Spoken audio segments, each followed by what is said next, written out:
कभी कभी युद्ध गोलियों से नहीं, संकेतों से शुरू होता है। ऐसे संकेत जिन्हें अगर समय पर समझ लिया जाए तो इतिहास बदल सकता है, और अगर नजरअंदाज कर दिया जाए तो पहाड़ भी युद्ध भूमि बन सकते हैं। साल 1999 की शुरुआत हिमालय की ऊंची चोटियों पर बर्फ जमी हुई थी।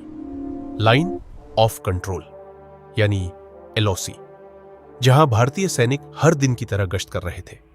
ऊपर से सब कुछ सामान्य दिख रहा था, लेकिन रेडियो तरंगों की दुनिया में कुछ अलग चल रहा था। यह जानकारी धीरे धीरे पहुंच रही थी इंडियन आर्मी और इंटेलिजेंस ब्यूरो तक। रिपोर्ट कहती थी कि एलओसी के पार कुछ हलचल है। कुछ जगहों पर रात के समय असामान्य मूवमेंट देखे गए थे। कभी दूर पहाड़ों पर टिमटिमाती रोशनी, कभी रेडियो पर अचानक बड़ी बातचीत। लेकिन समस्या यह थी कि पहाड़ों में ऐसी गतिविधियां नई नहीं थी।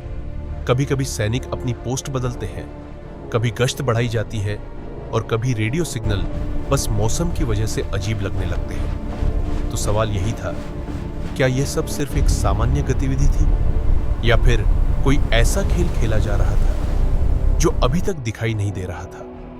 उधर कारगिल की ऊंची पहाड़ियों में सर्दी अभी खत्म नहीं हुई थी। मई 1999, एक स्थानीय चरवाहे ने पहाड़ों पर कुछ अजनबी लोगों को देखा। पहले तो लगा कि शायद वे भी सैनिक ही होंगे, लेकिन उनकी हरकतें अलग थीं। जब भारतीय गश्ती दल वहां पहुंचा तो उन्हें एहसास हुआ कि यह सिर्फ एक छोटी घुसपैठ नहीं है। पूरी की पूरी पहाड़ी चोटियों पर कब्जा करने की कोशिश हो रही थी। अब तस्वीर साफ हो रही थी। वे रेडियो सिग्नल, वो रहस्यमयी मूवमेंट, पाकिस्तान की तरफ से आए सैनिक और घुसपैठिए पहाड़ों की ऊंची चोटियों पर बैठ चुके थे, जहां से वे श्रीनगर लेह हाईवे पर नजर रख सकते थे।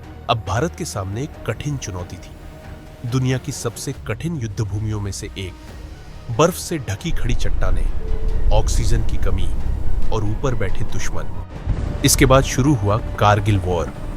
भारतीय सैनिकों को नीचे घाटी से चढ़कर उन ऊंचाइयों तक पहुंचना था जहां दुश्मन पहले से मौजूद था।